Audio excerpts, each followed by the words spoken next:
Tonight, we take a closer look at parliamentary petitions, which, according to researcher and parliamentary consultant Maha Balakrishnan, is underutilized in the Malaysian parliament, even though the mechanism exists under the standing orders of the Dewan Rakyat. Parliamentary questions happens on a daily basis, every sitting, and it happens in the morning. And we all think that is the first item of substantive parliamentary business that happens, right? MPs ask questions, ministers are compelled to answer questions. And then we move into the next part of the proceedings, and it's usually just government business, right? Because that's how the agenda is set. But petitions, in terms of where they fall on the general agenda, they come up even before parliamentary questions. So what that means in Parliament is this: if a petition is actually submitted to the Dewan Rakyat, and if everything of that petition is in order, then that petition gets to be discussed, at least presented in the Dewan Rakyat before parliamentary questions, let alone government business starts.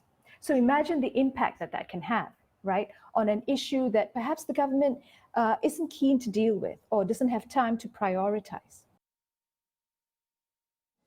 According to Maha, parliamentary petitions are commonly practiced in parliaments in the UK, Australia, and New Zealand. But why is it not popular among lawmakers in Malaysia? So I think part of the reason that so few of us actually know of it, or so few MPs and even other state lawmakers know of this process, is because it is very vague. It's very vaguely drafted in the rules, and really the rules and the processes are not transparent. So there are key elements, for example, in the petitions process for the Dewan Rakyat, which are not spelled out in the rules. I'll give you an example. The Dewan Rakyat rules for petitions doesn't say what the minimum number of signatories is, right? It doesn't say that when someone signs a petition, is it enough for them to just give their names, or must they give their addresses as well? Do they need to go a step further and give their IC numbers? So all these very crucial bits of information are missing, right? But at the same time, every petition must be approved by the Secretary and the Speaker of the House. So if they find that a petition is faulty because it doesn't contain something which they deem to be essential, then the risk is that that petition may be rejected. Unlike the Dewan Rakyat, Sabah and Sarawak state assemblies clearly spell out rules and information about minimum number of signatures and details of a signatory needed to bring forth a petition.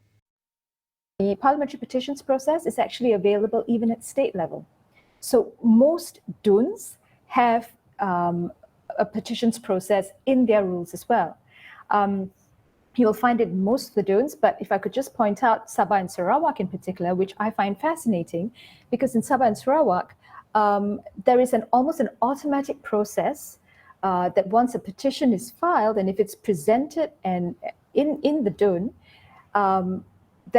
that petition will then be sent to a committee of the DUN to be debated and reviewed, which then means that committee can call for evidence, can call people before them, can call government officers in as well to discuss the issues raised in that petition. Now, that is, in Malaysia, that's pretty revolutionary. Yeah, that ability to send a petition into a committee so that it can be further reviewed and deliberated and investigated is something that we find in more established democracies, like in the UK and Australia, Canada, and so on.